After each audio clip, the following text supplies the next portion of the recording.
My name is Clay Williams, and this is People Talks, presented by Canal Pursuit Productions. The idea behind People Talks is that everyone has a story, and everyone's story has value. We speak with people who have lived experience, as well as people working in the fitness and mental health fields. Today's guest is Suzanne Witt-Foley. Suzanne is a dynamic and experienced mental health speaker and educator, having created and delivered hundreds of presentations nationally. She's worked for more than 30 years in the mental health field, spending 18 years working for the Centre for Addiction and Mental Health. She's one of Canada's leading mental health first aid instructors, having delivered over 150 mental health first aid basic courses alone and certified more than 3,000 participants. Susanna began instructing the new virtual adaptation of the course in January this year, and with more than 50 training sessions under her belt as of August, she's proud to say that the revised online certification is a huge success. Suzanne lives in Muskoka, Ontario, with her husband David, and together they are raising their 4 children. Welcome to People Talks. Oh, thank you so much. Thanks. I'm so glad you invited me, Clay. I'm glad we were finally able to connect. So I think this will be the first episode after the summer break, and I think it'll be worth the wait for the people who have been hanging on. So you're a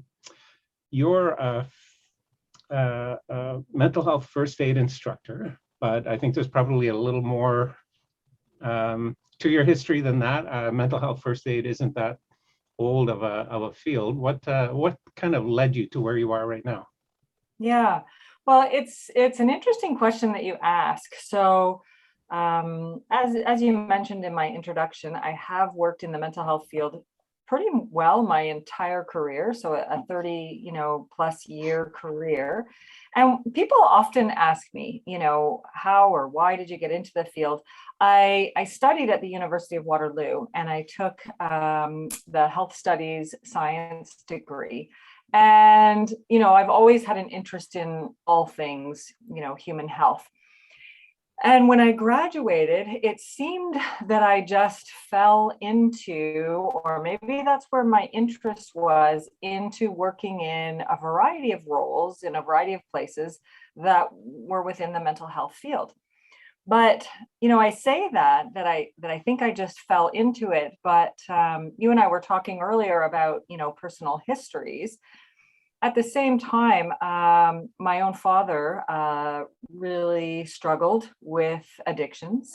I would say for all of his adult life, and sadly lost him to his addictions when I was about 29 years old.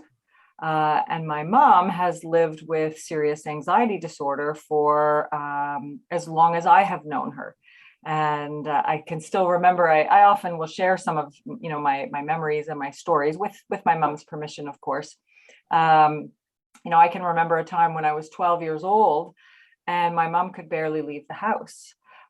She lived with panic disorder for a period of time and agoraphobia.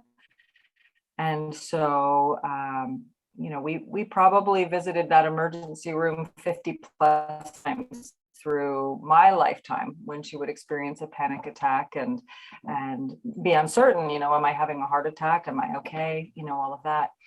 So, with that life history, like I say, I don't think it was intentional, at least not consciously, but probably subconsciously, or maybe the universe, was drawing me to this field because of that history of experience. And I can certainly say that, my abilities working in this field all of these years, I think I do have tremendous empathy and, understanding into these issues because I've been surrounded by it my whole life. Mm-hmm. Mm-hmm. Yeah, that makes sense. I think the decisions that we make are influenced a lot by our experiences, whether we're conscious of how those experiences influence us or not, right? Yeah. One of the things you mentioned is an interest in human health, so not just mental health, but physical health as well. I'm curious in in the field that you're working in now, do you talk much about the link between mental health and physical health? That connection? Yeah, you bet I do. Okay. It's So not just what I me then. actually talk about, when you look at our definition of health, if you look to the World Health Organization, the canned definition is that our overall health is not just our physical well-being, but also includes our mental well-being as well as our social well-being. I'll often show a triangle with on each corner of that triangle illustrating that, right? And what we know is that our overall health and well-being is about the connectedness between our physical well-being, mental well-being, and social well-being, right? Absolutely. And our Western society decided at some point in time that these elements were not connected, right? When you even look at the history of our our healthcare system, we see a lot of silos, right? Our physical healthcare system typically historically has been very separate from our mental health care system, just as one example, right? And the other thing that I find is really interesting is historically, I think as a broad culture, we recognize the importance of our physical well-being, right? We are taught, from a very early age, how important it is to promote and protect our physical well-being in order to prevent illness. I think about children, as soon as they're into kindergarten, right? They're taking a mandatory course every year all the way to I think grade 9, right? Physical health and education. When we think about our mental health and our mental well-being, we don't have that kind of history, right? Clay, you could probably agree with me that when we were in elementary school and high school, we weren't learning how to promote and protect our mental well-being, right? We were actually encouraged not to have those kinds of conversations, right? Talking about our mental health was something that was swept under the carpet. Yeah, we were learning how to disguise it and hide it, right? Yeah. And I'm really inspired because, that's changing. One of the roles, for example, that I had a few years ago was I worked for our local school board as the mental health lead. And my job was basically to implement a mental health strategy for the entire school board, right? Which included curriculum, which included supports, and so this is a significant shift and change. Wow. So I think that's exciting. The piece that I think where we're still lagging is recognizing the importance of our social well-being, right? I think, we're now COVID has changed the landscape a little bit, and I'm actually quite grateful because I think only now people are recognizing how important our social connectedness is to our overall well-being. Yeah, I think we're seeing that in the results of addiction research, and the value of those social connections is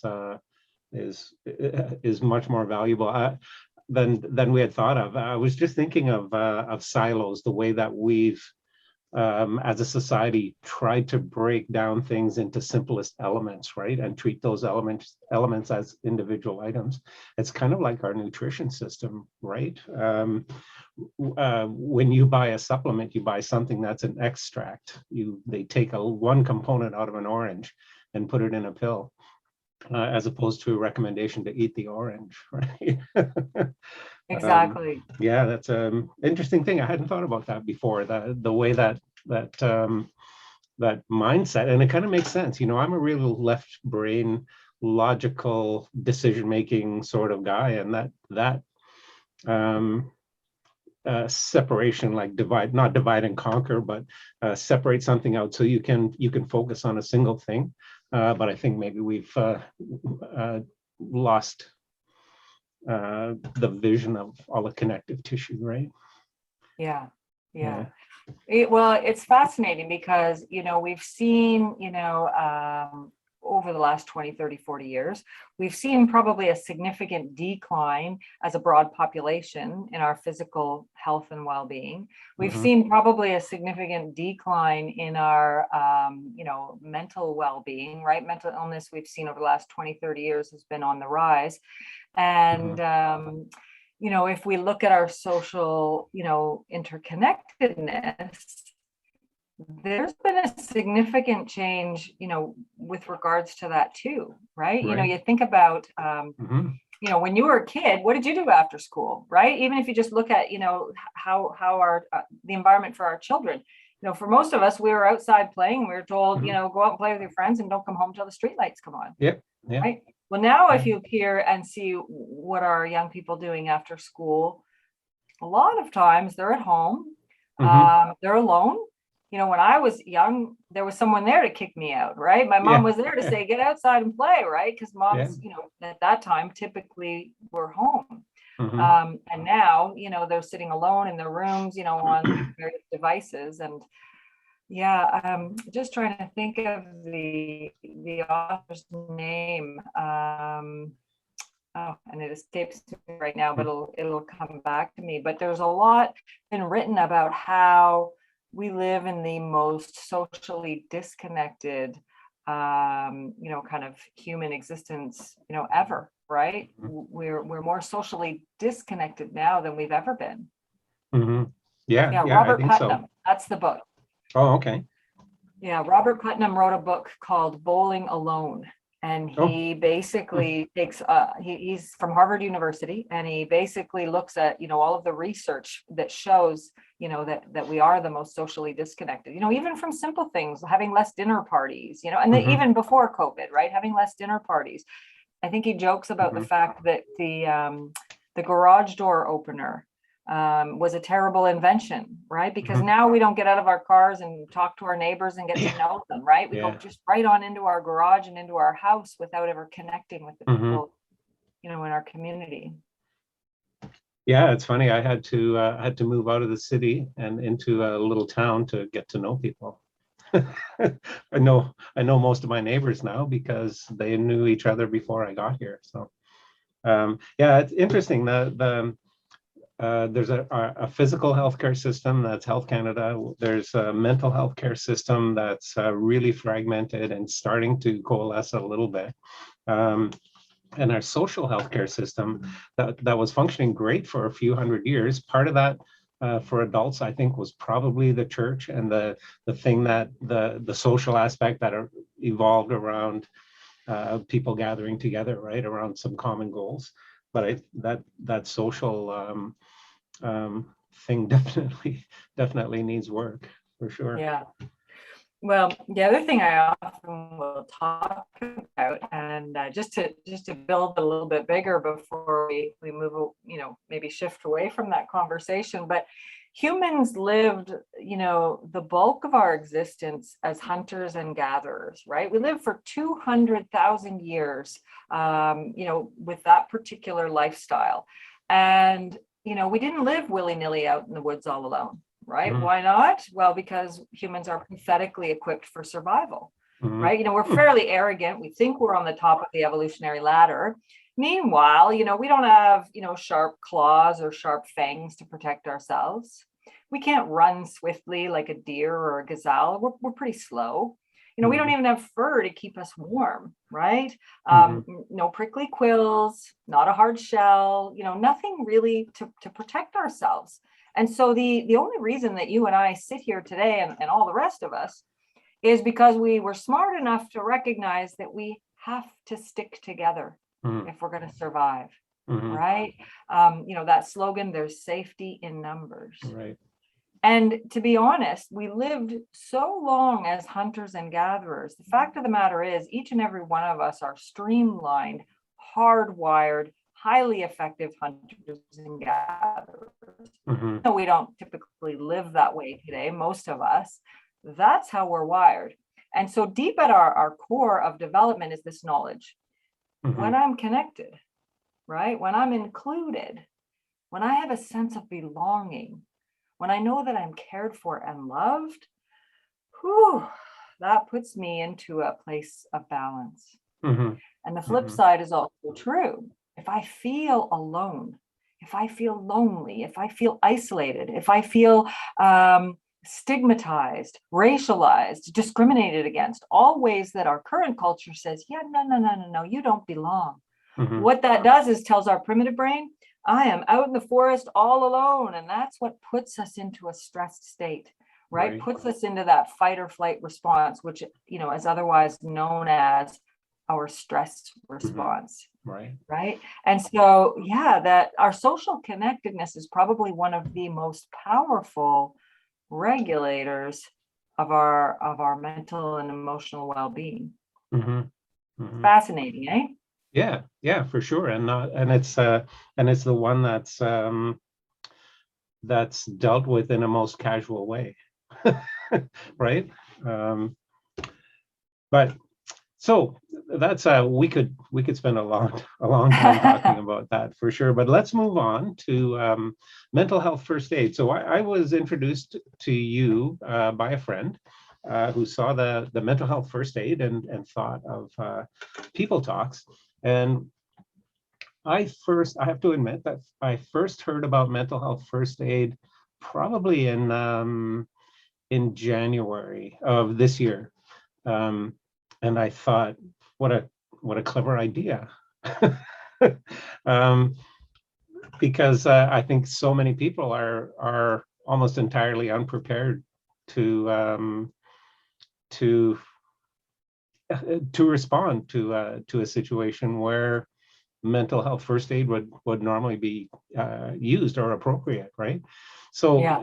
can you give me a little background of kind of what started the idea or that movement to start a mental health first aid program, and a little bit about the program, what it does, who it's for, or we can Yeah, deal with those as separate points. But sure. yeah, how did it come about? Because I think it's a really good idea. So I think, yeah, I think, what you were saying is, for, exactly, most of us feel quite unprepared, right? We're not Hmm. sure, if someone's struggling with their mental well-being, or if they're experiencing a mental illness or a decline in their mental health. A lot of times we don't have that confidence, right? Because we haven't Hmm. learned. We don't come from a history of really learning and understanding this, right? Hmm. As we said, we didn't learn about this in school. So, we don't have that confidence. What if I say the wrong thing? What if I make it worse? Maybe I shouldn't say anything, right? Hmm. Hmm. And the fact of the matter is, half of us will experience a mental health challenge at Hmm. some point in our lifetime, at least in Canada, right? And, so I think, somewhere someone was quite bright in thinking, jeepers, you know what? If half of us are going to experience a challenge at some point in time, doesn't it make sense that we all know how to support one another, Hmm. Hmm. right? When you think about standard physical first aid and CPR, right? A huge proportion of us are trained in that. And many of One. us, retake that training every couple of years. Hmm. Yeah. And why do we do it? Because we know the potential to save a life, right? And Right. and that's a fantastic thing. And what I think about is, with mental health first aid, how many more opportunities we probably and do have to use those skills to support people. My first aid and CPR, I've maybe used twice in my lifetime, and I'm still very grateful that I have that skill and that training. I Hmm. use my mental health first aid probably almost daily, Wow. right? So it's something that we certainly can use, I think, so frequently. So I Hmm. think that's where the idea came from. Doesn't it make Hmm. sense that we learn how to support one another? Right. Yeah, The I think actual program was yeah, go a ahead. lot of us with lived experience with a family member or a loved one who's struggling has kind of an inkling of the things that help that one person. But I think a lot of people in the workplace, for example, uh, I know in my personal life with my wife, I can be very open with her. She can be very open with me. But how am I going to talk with a coworker or or a superior or an employee or something like that. So I think as soon as you get into a situation like that, it introduces another obstacle to openness, right?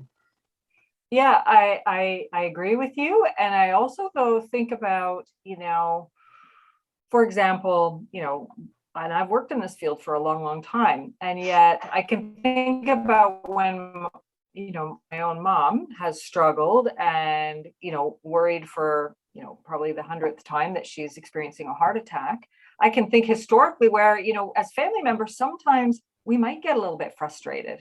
We might not be sure what to do. I can remember probably saying, but certainly thinking, oh, for goodness sake, Mom, it's not a heart attack. It hasn't been a heart attack the other 50 times. It's not this time either. Mm-hmm. Right. And I think what mental health first aid reminds us is that response isn't always so helpful. Yeah. I can give myself some self-compassion because you know what, this is hard, and it's hard to be someone who supports someone who struggles from time to time, right? So I can give myself compassion to say, this is hard for me too, and that's okay. But sometimes expressing that frustration isn't so helpful. And the mental health first aid reminds me that, right, coming from a place of empathy, right? I hear you. Wow, this must be so hard. I can't imagine, having this experience over and over and being fearful every time. Must be incredibly draining for you, Mom. What can I do that can help you to feel better? Or what can I do today to support you? Right? It's very different. So I think even though, even some of the times the people who we're closest to, I think the mental health first aid gives us some reminders of, what's more helpful and that it's okay to be frustrated or not sure what to do or whatever, but give yourself that compassion, but then coming from that place of empathy. So what kind of people enroll in your program? So I was going to frame that as what kind of people or who needs to take a mental health first aid course? I think the answer is everybody. So what kind of people have been enrolling in your course? Is it companies that send their employees? Is it individuals, social groups, or maybe running groups, or what?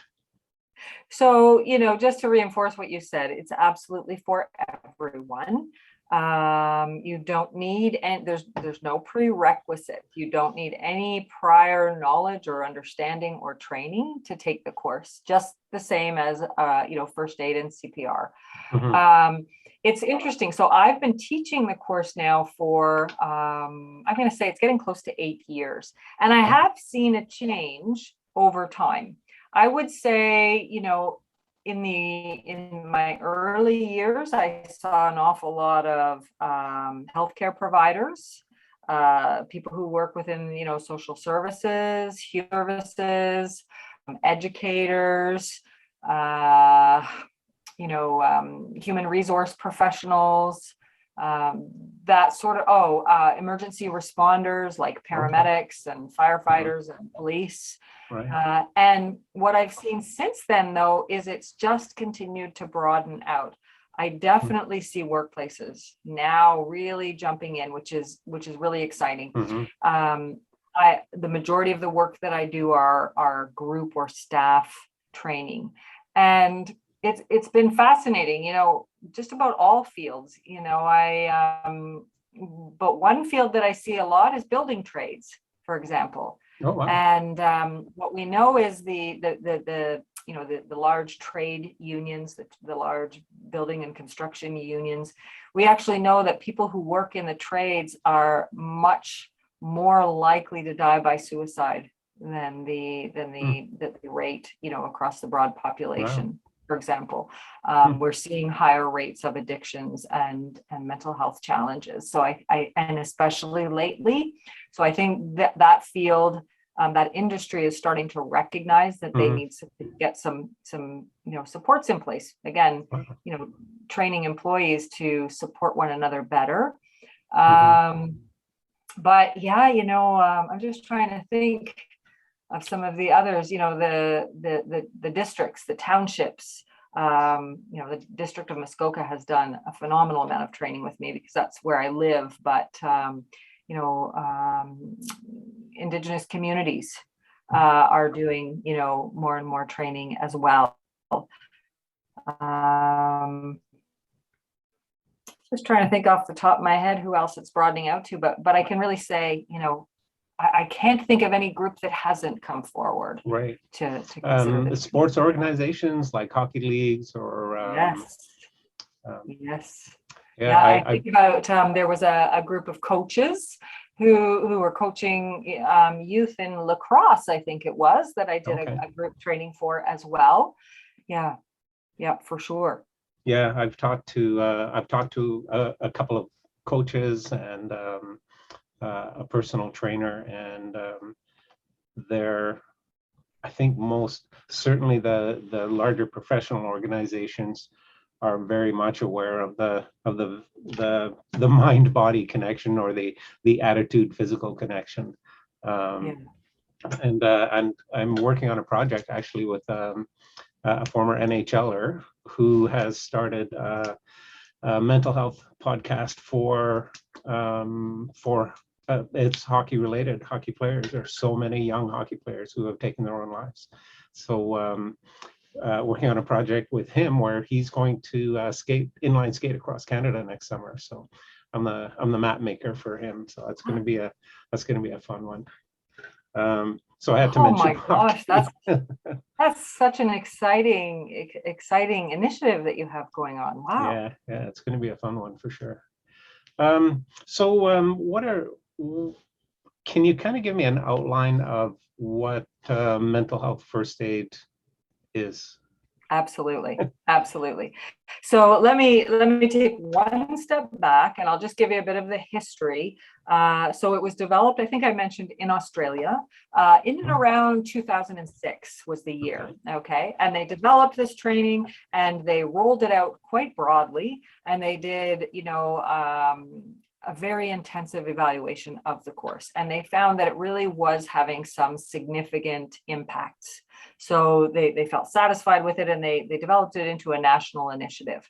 Canada was the third country to start teaching it after, I can't remember who number 2 was anymore, but we took it on in about the year 2011. Okay. It's taught now in over 25 countries around the world.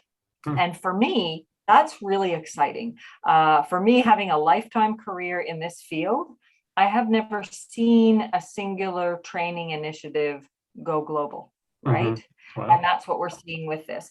And I think part of the reason that that there is such positive uptake with this initiative is because it has 2 elements. The one element, as you would expect with any training, is sharing knowledge. Sharing information, sharing, an understanding with people so that they can start to, because humans fear that which we do not understand, right? And that's often what's at the root of stigma is fear. I don't understand what I'm seeing. I don't understand what's happening, and that we're built to fear that. So if we can share, information, knowledge, wisdom, people gain an understanding. And then they don't have to be afraid, they can be understanding. But I think the next step is really exciting, is it also provides people with a hands-on set of skills that they can use, a hands-on set of action steps that I always tell my participants, you can start using these skills today. Okay. So So historically, the 2-day in-person course, which is the mental health first aid basic course, that was the kind of the first course that we had here in Canada. Once they developed that one, they actually started to branch out, and there's a variety of what I would call a little more streamlined courses. So for example, if you're someone who works with youth, you might want to take the mental health first aid for people who work with youth. And they have kind of geared it towards that target market. If you're someone who works with old adults, you might want to take the mental health first aid for people who work with older adults. And as I say, there's a variety of them. I'm trained in the basic course. So as I mentioned, that's a 2-day certificate course. And so I'll tell you a little bit about the progression with this training. Okay. The in-person course, historically, there's 4 modules essentially. What we teach about is there's a module on substance use disorders. There's a module on anxiety disorders, another module on mood disorders, and another one on psychotic illness. Okay. And so again, there's some basic information and understanding under each of those elements. And then we use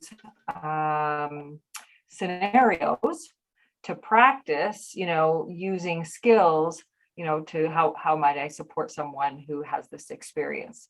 And that course is quite exceptional. When they created the virtual course, they made a fairly significant change, and they shifted the focus from, talking about specific mental illnesses to instead kind of broadening it out, I guess. And the focus is on declining mental well-being.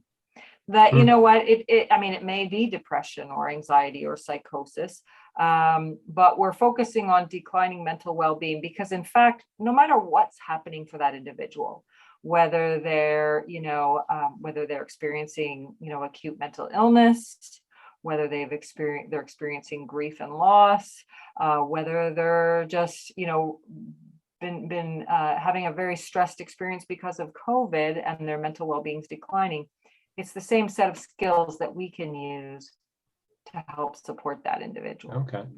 The mental health first aid, one thing they're very firm about is we are not training people to be counselors or therapists, right? What we are training people to do is,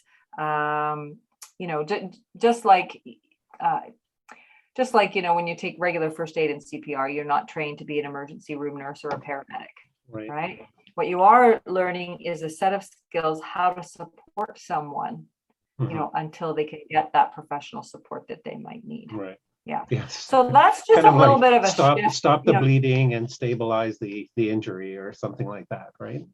Yeah.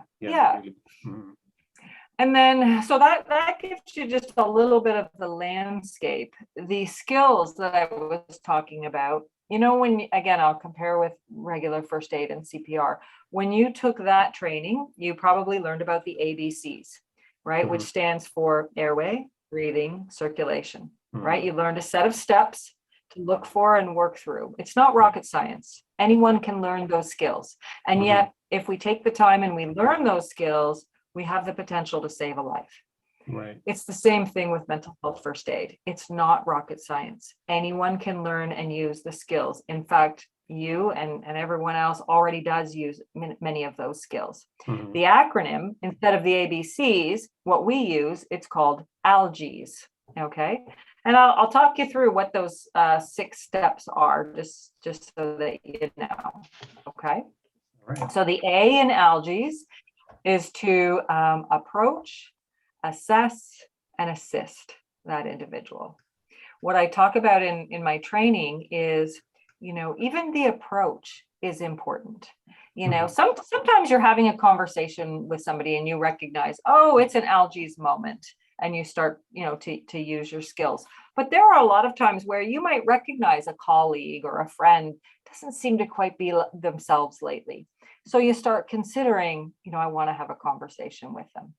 When would be a good time? Where might be a good place? I want them to feel as comfortable and at ease as possible. I want to ensure confidentiality, right? So as I say, sometimes we're even using these steps before we've initiated that conversation, right? The L in ALGES is listen non-judgmentally, right? We all have a pair of ears, right? And yet hearing is not the same thing as listening, right? No, for sure. Yeah, listening is a skill. Skills must be learned and practiced in order to get good at them, right? And so within mental health first aid training, we learn and practice some of those listening skills, right? One of the most powerful gifts that we can give to someone is to let someone know that they've been heard, right? Humans at our core, we want to feel that we've been heard. So that's the L action step. The G in algaes is to give reassurance and information, right? The reassurance, it can sound like, come out a lot of different ways, but I always say the most powerful reassurance you can give someone is to let them know they're not alone, right? Because again, think about our history, right? So letting that person know, hey, you know what, you're not alone. This is common. Many people have this experience, right? You're not alone. I'm here. I'm listening, right? And then the information piece, what I introduced to the participants is there's a significant difference between providing information versus providing advice, right? It's not our role to give advice. It is not our role to problem solve for someone, right? It's our role, though, sometimes to provide information. And the difference can be very subtle, right? Just one example, I think you should do this, and I think you should do that, and you should do the other thing too. Now we're giving advice, right? That sounds very different than, have you considered speaking to your doctor? Is that someone that you might confide in, right? Have you ever thought about therapy? Would you be open to exploring more about that, right? And then we move into the 2 E's in algaes. So we want to encourage that person to reach out to appropriate professional help. And what I talk about here is, for recovery, it takes a whole set of tools. I use the comparison of building a house. You can't build a house with just a hammer, right? The hammer might be your most important tool in your toolkit, but if that's all you have, you're never going to get that house built. It's the same when we talk about recovery from, mental illness or addictions. It takes a whole set of tools and a whole set of skills to use those tools, right? So again, though, for some people, that professional help might just be the hammer in their toolkit, might be their most important tool. It has to be there, and they need to use that on a regular basis. And the other thing that we talk about is, the odds of someone actually reaching out for professional help is slim to none. Yeah. So we talk about, what can I do as a mental health first aider to increase the likelihood that that person will make a connection? Because there are skills and strategies that we can use that will increase those odds. Things like saying, hey, do you want to make that phone call together? We can use my phone. I'll put it on speakerphone. We don't even have to tell them our names. We'll just ask a lot of questions, and then you can decide what steps you want to take. Would it be helpful if I drove you to that appointment? I can sit with you in the waiting room if you want. You don't have to go alone, right?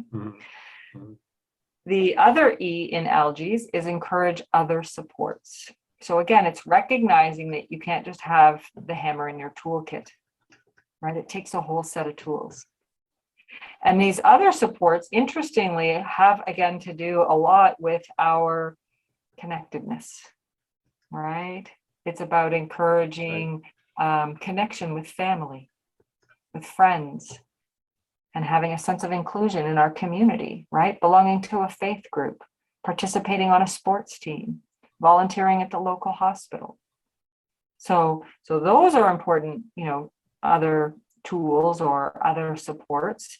And then, that we know there's lots of other things too. We know that daily regular physical activity can be as powerful as medication for treating depression and anxiety, right? We know that mindfulness meditation, can have some significant impacts, right? So it's about, building those other tools as well. And then finally, the S in algaes, last but not least, is self-care for the first aider. I kind of joke around because what I say is instead of algaes, the acronym should be SALGI.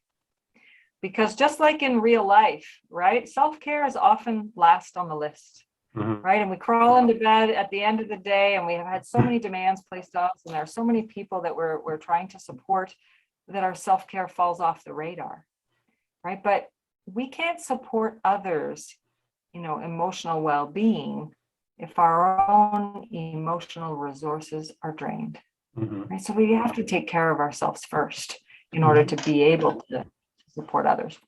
So that's a fairly brief introduction, or as brief as I can give you,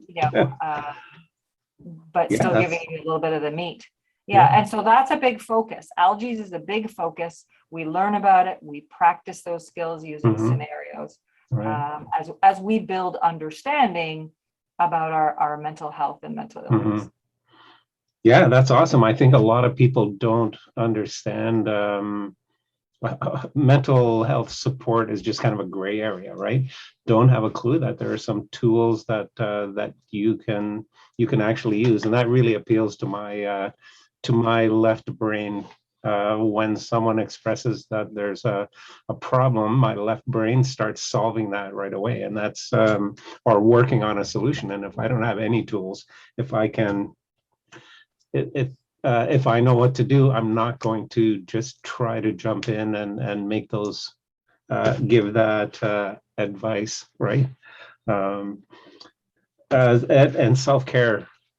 I think I agree with you about self-care, the self-care for the caregiver not being the last thing on the list. I remember in the mid 1980s, when I was a little bit younger, I worked for the railroad as a tradesman and took a week-long safety-oriented first aid course. And each day, at some point during the day, we were reminded that the first aider has to think of their safety first, because you're not going to be able to help anybody if you're injured, right? So yeah, that's an important thing, and it's not selfishness. It's care for yourself so you can care for others, right? Yep, you've got it exactly. Yeah. Cool. This is really good. Thank you so much. So I've done just a very cursory amount of investigation into mental health first aid, and this is a ton of info that's that explains a lot. It makes it like takes a lot of the gray out of the image that we have of someone who provides care in the mental health field, right? Beautiful. Yeah, we don't need to. I'm super excited for you to sign up for one of my classes so you can actually experience it firsthand. Yeah. Oh, I was going to ask. So part of our line of questioning for this whole series has been, how has COVID-19 affected what you're doing? And I think it has for you in quite a big way. But COVID-19 and as a result, the lockdowns, the pandemic, the whole thing. What can you talk to that? Yeah, I mean, there's a number of layers of impact, really. For me personally, it's the fact that mental health first aid training, as they say, was historically always in person. And actually, Mental Health First Aid Canada always swore they weren't going to develop an online training because the human-to-human connection and interaction is such an important and powerful part of the training. But as COVID kind of continued to unfold, they recognized, oh, there's a real need for this training. And so that's what led to the development of the online training. So the way I do my training obviously is quite different now. But I say that the feedback has just been phenomenal and exceptional. So I'm quite happy, for the meantime, doing it this way. But I think the other thing, again, COVID-19 has put extraordinary strain on, I would say, all of humanity, you know, yes, everyone's circumstances are different and people's experience of stress related to it, of course, is varying, but we can all agree that everyone is experiencing an increased level of stress and distress, you know, because of this experience. So, boy, if there was ever a time when this kind of training was important, it's got to be now, right? Yeah. It's got to be Yeah. now. So, Yeah, and no I'm kidding. seeing that too, you know, you mentioned, you know, that I had done 50 trainings at the beginning of the summer, and I think I'm up to 75 now, you know, and I have, you know, typically, you know, between 1 and 3 or 4 trainings a week, because there's a lot of interest and a lot of need, which is to me very heartening, very inspiring. Yeah, it's really encouraging that that as a pretty big group in society, we're moving that way. I think the last 5-7 years or so, we've seen a lot more discussion about mental health and mental illness, and I think we saw some of that in the recent election. It was mentioned from the podium and on the platforms of more than a few of the candidates, right? So that's it's in the public eye, and it's an important thing for sure. And I'm looking forward to getting a group together, and I'll be reaching out on social media to see how many people we can get together and take the training. I definitely need it.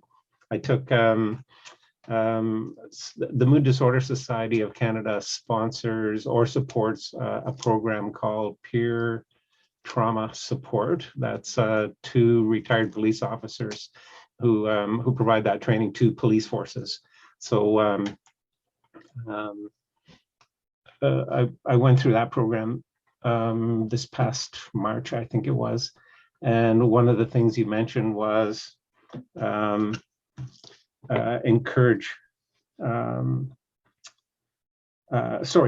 providing assurance. And I think that's something that I learned not just from that course, but from doing my becoming what I call a mental health advocate with no training in counseling or therapy, providing encouragement to people that, as you said, they're not alone, and someone's listening. When someone opens up to me about a situation that they're going through or a struggle that they're facing, I can't offer any advice, but I can listen, right? And that's a powerful thing. Just validating that what they're experiencing is real. Exactly. Yeah, exactly. I think I'm all out of questions. And I was wondering if there was anything that you think we should have talked about that we didn't. We didn't prepare a script or the list of questions or anything. So yeah, no, I honestly I don't think that there's anything big that I've missed anyways. So yeah, nothing comes to mind right now. Just really grateful for the opportunity to talk about this. And you know, you probably at least can tell to some degree this is my passion. I really believe, you know, in this initiative. And you know, yeah, I just really grateful that you're spreading the word and you know, getting it out there. You know, it always, you know, of course I have a skewed perspective. I always assume that everyone knows about this because I've been at it for so long, and there's many other instructors, you know, across Canada, just you know, that are doing the same work. So when I hear that, yeah, there's people that of course haven't heard of it, yeah, I'm glad that you're getting that out there for us as well. Yeah, my pleasure. Thank you so much for spending the time with me and our listeners, viewers, I guess, and I really appreciate it.